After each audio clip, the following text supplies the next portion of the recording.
First of all we are going to create a database. तो उसके लिए जो कमांड होती है वो होती है क्रिएट डेटाबेस। ठीक है, ये आपने लिखना ही है, साथ में जो आप डेटाबेस को नेम देना चाहते हो। मैंने नाम दे दिया जैसे कि एम्प्लॉय, उसके बाद सेमीकोलन, उसके बाद आपने एंटर की प्रेस करनी है। तो क्वेरी ओके लिखा आ गया, दैट मीन्स आपका डेटाबेस बन गया। अब एक सिचुएशन आ सकती है, राइट? सिचुएशन ये आ सकती है कि मे बी आपके सिस्टम में एक से ज्यादा डेटाबेस बने हो। ठीक है, जब भी हम टेबल क्रिएट करते हैं वो डेटाबेस के अंदर क्रिएट होता है।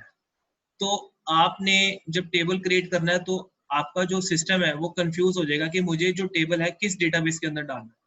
तो जैसे मेरे पास यहाँ पर एक एम्प्लॉय नाम का डेटाबेस अभी बना है, ठीक है, तो मुझे इसके अंदर टेबल बनाना है, तो मुझे इस डेटाबेस को पहले सिलेक्ट करना होगा। ठीक है, इसे सिलेक्ट करना पड़ेगा, तभी इसके अंदर टेबल बन पाएगा, नहीं तो टेबल नहीं बनेगा। तो मुझे यहाँ पे लिखना पड़ेगा यूज एम्प्लॉय सेमीकोलन, तो डेटाबेस चेंज लिखा आ जाएगा। दैट मीन्स कि अब मेरा ये डेटाबेस सिलेक्ट हो गया। अब मैं जो भी चीज करूंगा, जो भी टेबल बनाऊंगा, वो मेरा डेटाबेस इसके अंदर अपना सेव होगा। ठीक है, तो ये चीज आपने इसमें ध्यान रखनी है। अब हम बनाएंगे टेबल, राइट? तो टेबल बनाने के लिए सबसे पहले हम क्या करेंगे, क्रिएट की कमांड लिखेंगे, क्रिएट टेबल, टेबल का नाम दे देते हैं हम EMP दे देते हैं। ठीक है, अब इसके अंदर हम एक कॉलम बनाते हैं एम्प्लॉय आईडी, जो इंट होनी चाहिए, या वैरचर कर लेते हैं। वैरचर एक ऐसा डेटा टाइप है जो कि कैरेक्टर को और डिजिट दोनों को सपोर्ट करेगा, राइट? कैरेक्टर यानी कि ABC कैरेक्टर हो गया, और जो डिजिट है उसको भी ये करेगा, राइट? देखो बुक के अंदर जो आपके है वो है open office base. Open office base में क्या है कि since it is an open source software, तो उसके अंदर कई बार जो कमांड्स होते हैं हमारी एग्जीक्यूट नहीं हो पाती। ठीक है, so we will be practising the commands over here. तो जो कमांड्स हमारी वहां पे चलनी है वो हम यहाँ पर चलाएंगे। ठीक है, so because this is quite easy interface, चीजें वही हैं, हमने जो इंटरफेस है वो चेंज किया है। ठीक है, इसका मतलब वही हो गया कि आप HTML का कोड चाहे आप नोटपैड में लिखो या नोटपैड प्लस प्लस में, the code will remain the same, right? तो यहाँ पर क्या है, क्रिएट टेबल EMP, हमने टेबल का नाम रखा EMP, उसका फर्स्ट कॉलम है EID वैरचर, उसका दे दिया साइज 10। अब हमने यहाँ पर लिख दिया प्राइमरी की। इसका मतलब ये हुआ कि जो मेरा ये EID वाला कॉलम है, इसको मैंने प्राइमरी की इसलिए बनाया है ताकि इसके अंदर कोई वैल्यू रिपीटेड ना आ जाए। ठीक है, अब हम बनाएंगे ई नेम यानी कि एम्प्लॉय नेम, इसको भी कर देते हैं वैरचर 40। एक हम बना देते हैं सैलरी, जो कि इंट है, सैलरी हमेशा उसमें होती है नंबर्स में, सेमीकोलन। तो क्वेरी ओके लिखा हुआ आ गया, राइट? तो दैट मीन्स कि ये हमारी कमांड बिल्कुल ठीक चल रही है। ठीक है, हमारा टेबल क्रिएट हो गया। अब हम आगे आते हैं, तो टेबल क्रिएट कर लिया हमने, then comes to the next topic. हाँ, अभी सिलेक्ट, इंसर्ट, डिलीट और अपडेट कमांड है। ठीक है, सिलेक्ट से क्या होगा कि जो हमने टेबल में बनाया वो हमें दिखेगा। अब हम क्या करेंगे, इसके अंदर वैल्यूज इंसर्ट करेंगे। अब सबसे पहले तो अगर आप अपने टेबल का स्ट्रक्चर देखना चाहते हो कि उसमें कौन से कॉलम्स हैं और हर कॉलम का डाटा टाइप क्या है, तो उसके लिए आपको कमांड टाइप करनी पड़ेगी DESC यानी कि describe table name. Table name हमारा क्या है ऊपर, EMP, यानी इसको हम एज इट इज टाइप करेंगे EMP सेमीकोलन। तो यहाँ पर आपको स्ट्रक्चर दिख गया।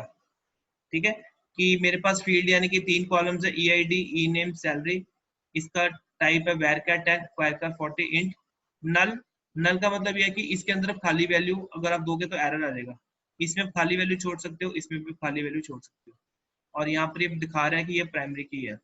ठीक है, अब हम इसके अंदर रोज इंसर्ट करेंगे। उसके लिए है हमारी क्वेरी इंसर्ट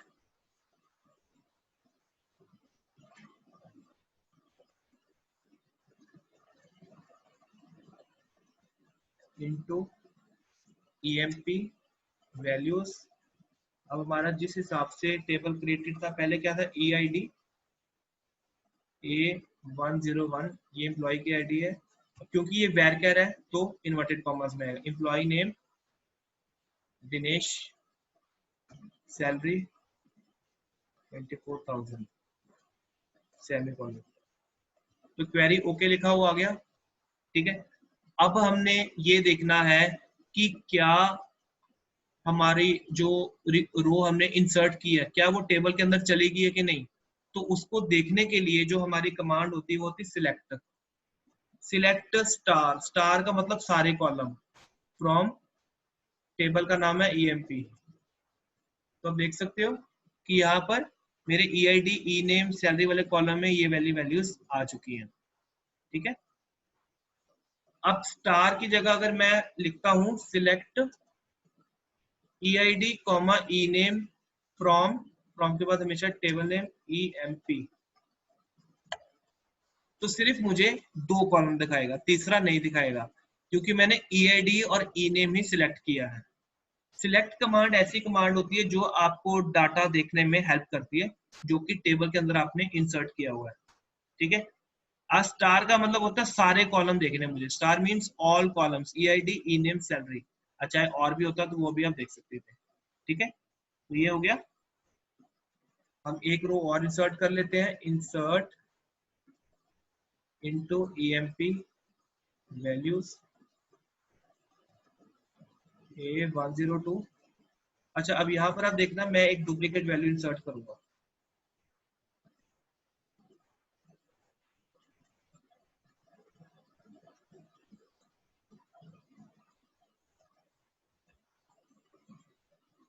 ठीक है, तो आप देख सकते हो क्योंकि मैंने यहाँ पर A102 की है, ये तो वो थी यूनिक।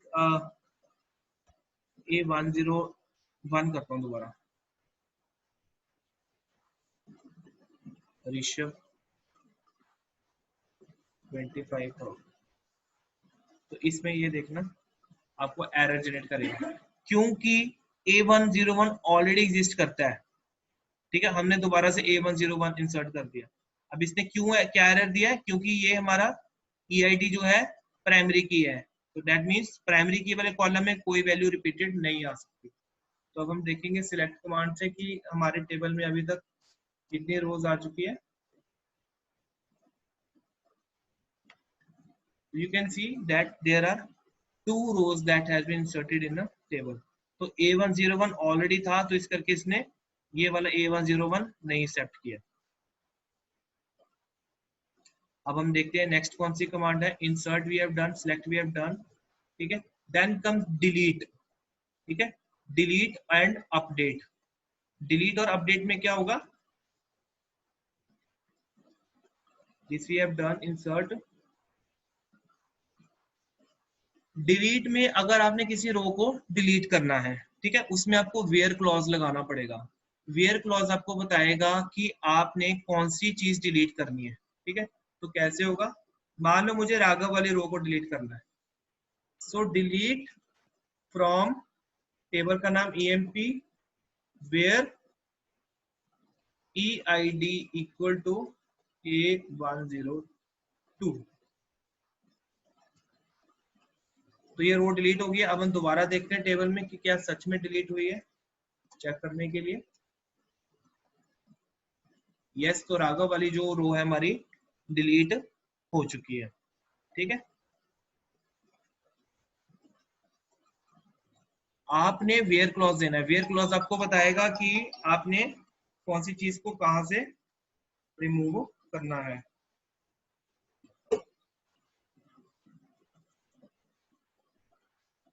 हाँ जी, insert we have done, delete we have done, create we have done. Yes,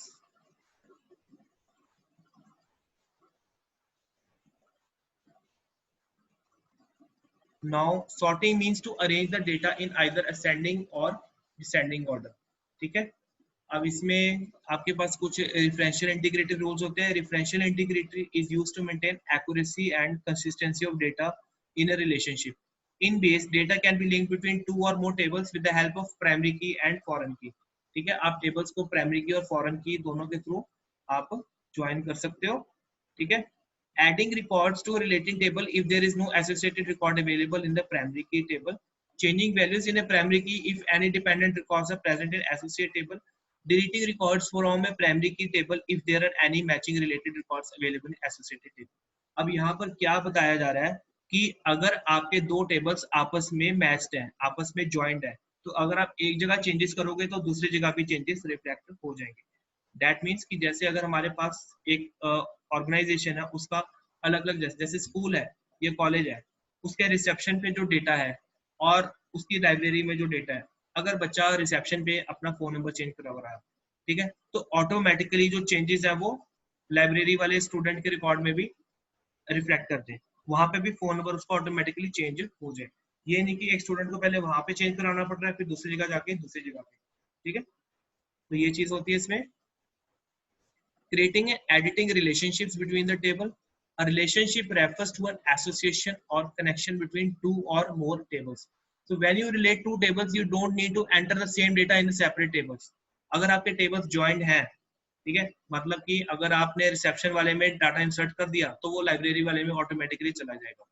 ठीक है, so relationship between the tables helps to save time as there is no need to enter the same data in separate tables, reduce data entry errors, summarize data from related tables।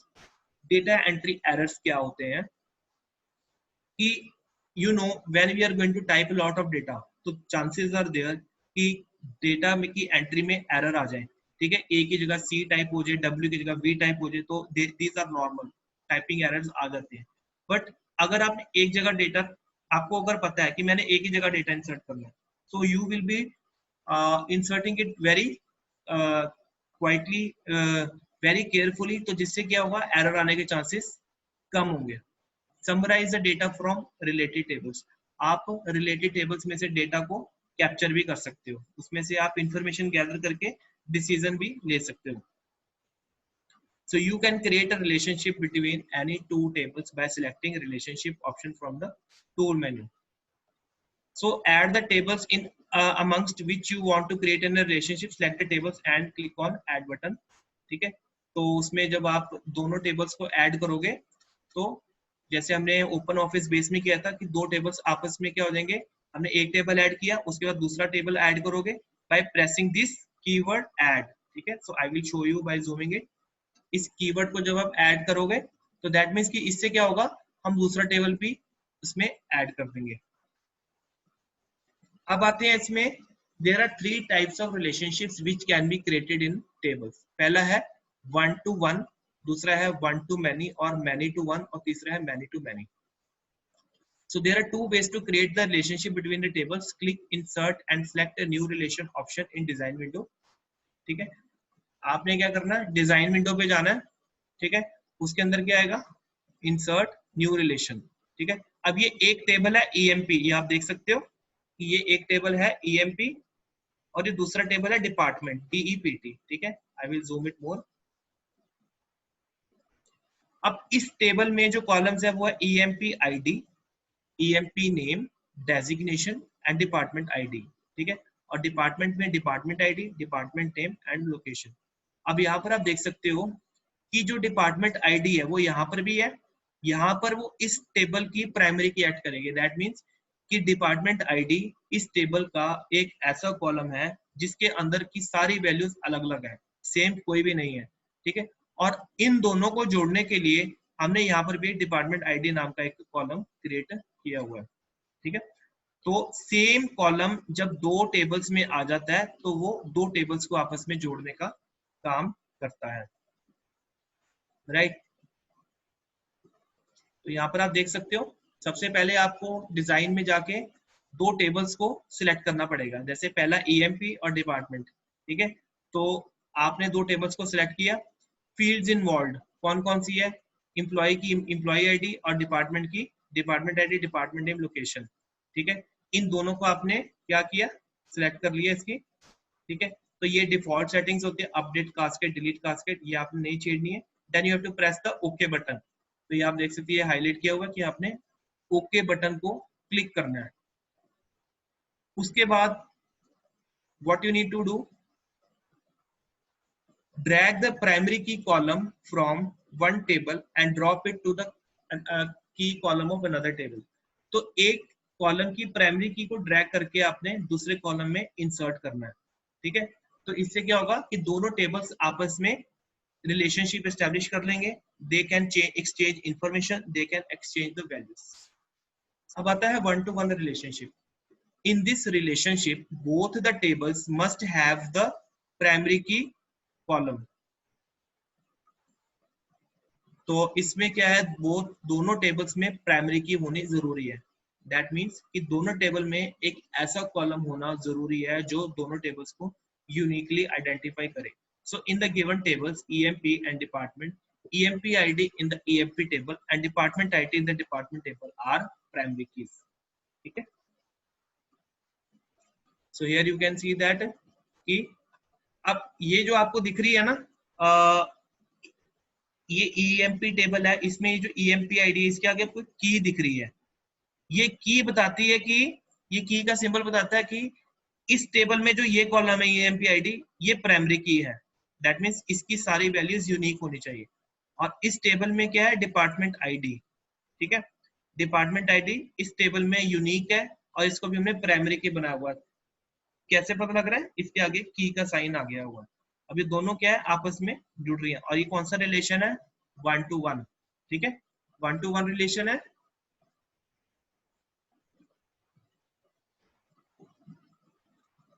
So both the tables must have primary key columns। 1 to 1 में क्या होता है कि दोनों tables में एक primary की का कॉलम होना चाहिए। अब आते हैं 1 to many।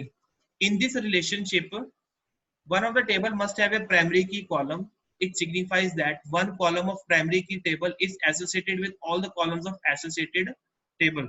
Example, in the given table EMP and department, EMP ID in EMP table is the primary key। 1 to many में क्या है कि जो आपका EMP ID है EMP टेबल में, ये आपका क्या है, दिस इज अ प्राइमरी की। यहाँ पर क्या है, यहाँ पर हमें किसी को भी प्राइमरी की नहीं सेट किया हुआ। देखो यहाँ पर की नहीं आ रही जो पिछले डायग्राम में थी, तो दैट मीन्स यहाँ पर किसी को मैंने प्राइमरी की नहीं बनाया। तो दैट मीन्स कि यहाँ पर आपका एक जो प्राइमरी की है वो इस टेबल में भी एज अ फॉरेन की एक्ट करेगा और इसमें भी यूनिक वैल्यू को ढूंढने में हेल्प करेगा, यहाँ पर यूनिकनेस लेकर आएगा। तो इस तरह के जो रिलेशंस होते हैं इसको बोलते हैं 1 to many। और जो मैनी होता है वो हमेशा किस सिंबल से डोनेट होता है, एन के साथ। One is many is always denoted by the symbol N, ठीक है। अब आगे मैनी टू मैनी, पहले 1 to 1 था, 1 to many, अब many to many. In this relationship no table has primary key column, ठीक है। तो दोनों टेबल में कोई भी प्राइमरी की को कॉलम नहीं। It signifies that the column of primary की table associated with all the columns of associated table। Example, in the given table EMP and department there is no primary key। यहाँ पर even though हमें पता कि EMP ID को हम primary की बना सकते हैं, ठीक है, बट यहाँ पर हमने नहीं बनाया। कोई भी टेबल की कॉलम कैसे प्राइमरी की बनेगी, जब आप टेबल क्रिएट करते हो, जैसे मैंने आपको लास्ट टाइम सिखाया था, उसमें किसी भी की पे राइट क्लिक कर दो तो नीचे सेकंड लास्ट ऑप्शन आएगा प्राइमरी की, तो वो प्राइमरी की बन जाएगा और उसके आगे ऐसे यहाँ पे की का सिंबल आ जाएगा। तो इस तरह के केस में जब दोनों टेबल्स में प्राइमरी की हमने कोई भी नहीं बनाई हुई तो कौन सा रिलेशनशिप बनता है, मैनी टू मैनी का रिलेशनशिप बनता है। तो रिलेशनशिप कैसे रिमूव करना, the relationships applied on the table can be remove also with the help of delete option. तो डिलीट ऑप्शन से भी होगा। जब आप रिलेशनशिप एस्टेब्लिश करोगे तो आपने अगर इसको रिमूव करना है तो ये जो बीच में आपको दिख रहा है, ये जो लिंक लाइन है, इसके ऊपर हमने राइट क्लिक करना है, ठीक है। तो आपको ये ऑप्शन आएगा ऐसे डिलीट, ठीक है। You have to click on delete option. तो इस तरह से जो दोनों टेबल्स का रिलेशनशिप है वो आपस में रिमूव हो जाएगा, ठीक है। देन कम्स दी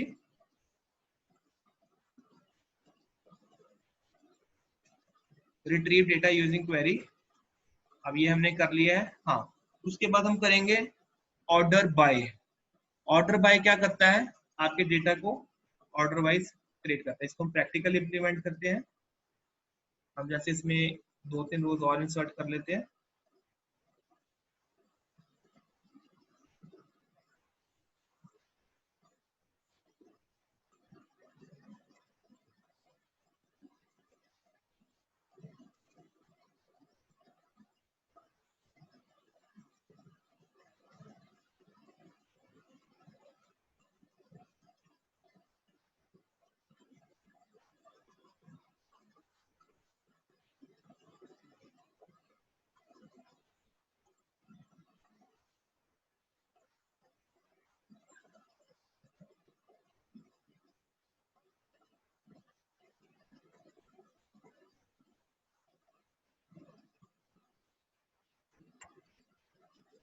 सिलेक्ट स्टार, पूरा टेबल देखना है from EMP.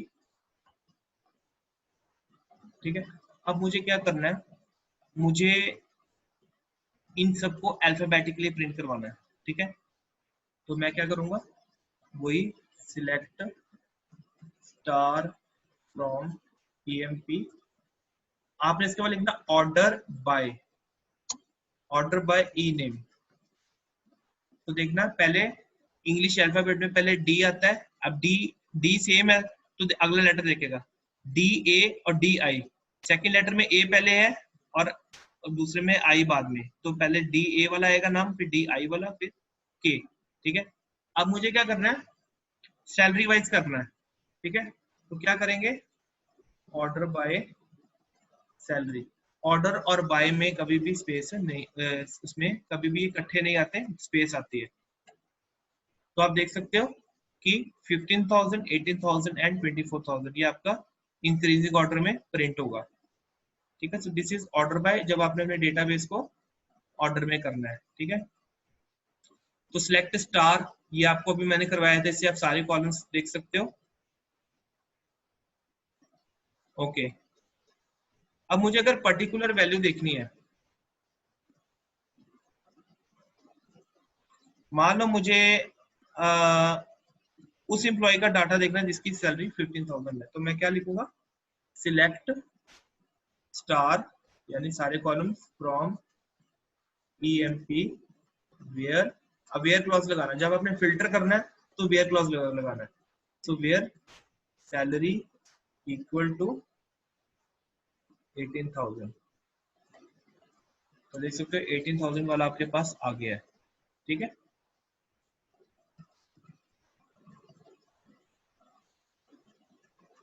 Okay, by default ये सेंडिंग ऑर्डर में करता है एएससी। उसके बाद है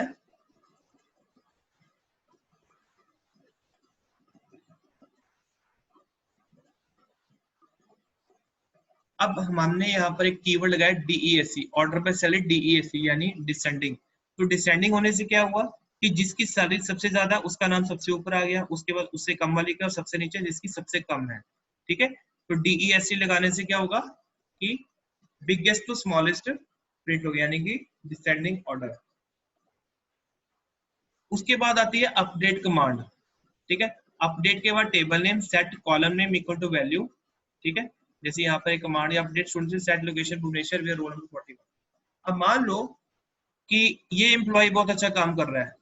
ठीक है, तो बॉस ने कहा कि इसकी चलो सैलरी बढ़ाते हैं, इसकी 18 से हम सैलरी करते हैं 22,000। ठीक है, तो ये कैसे होगी, अब हम लिखेंगे अपडेट कमांड। अपडेट टेबल का नाम ईएमपी सेट, क्या चेंज करना है, सेट के बाद वो चीज लिखनी जो चेंज करना है। Set salary equal to 22,000। कहां पे करनी है, where E name equal to Daman. अब दमन में भी एक कंपनी में और भी हो सकता है, उसकी सैलरी इंक्रीज हो जाएगी, हम तो आईडी से करेंगे। वेयर के बाद हमेशा वो चीज लिखो जो कि यूनिक होती है। Where E I D equal to A103, sorry हाँ 103 है, सेमीकोलन। तो आप देख सकते हो, अब हम चेक करते हैं कि क्या हमारे चेंजेस सेव हुए हैं।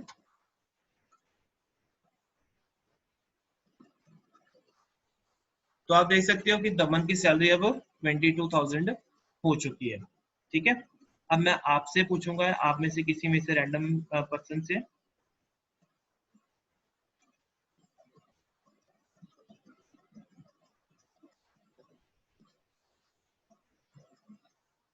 हाँ जी, यतिन गुप्ता, अपने आप को अनम्यूट करो।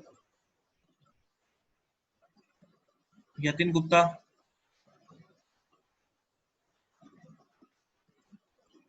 लविश।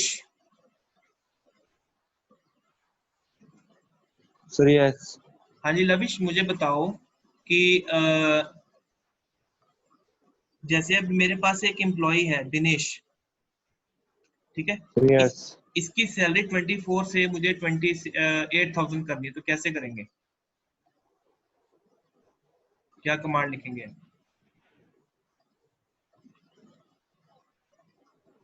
अभी करवाया था। Select from. सिलेक्ट थोड़ी कर रहे हैं हम। हाँ जी, रेज योर हैंड जिसको आंसर आता है। Raise your hand. हमने दिनेश की सैलरी 24 से 26,000 करनी है। Who is going to tell me the answer? Raise your hands. हाँ जी नंदन। नंदन, अनम्यूट योरसेल्फ।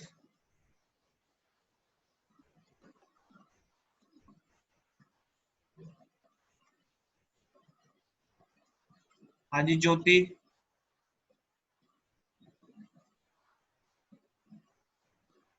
अनम्यूट करो अपने आप को।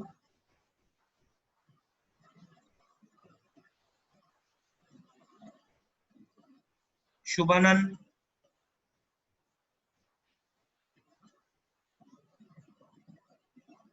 शुभानंद। सुजन।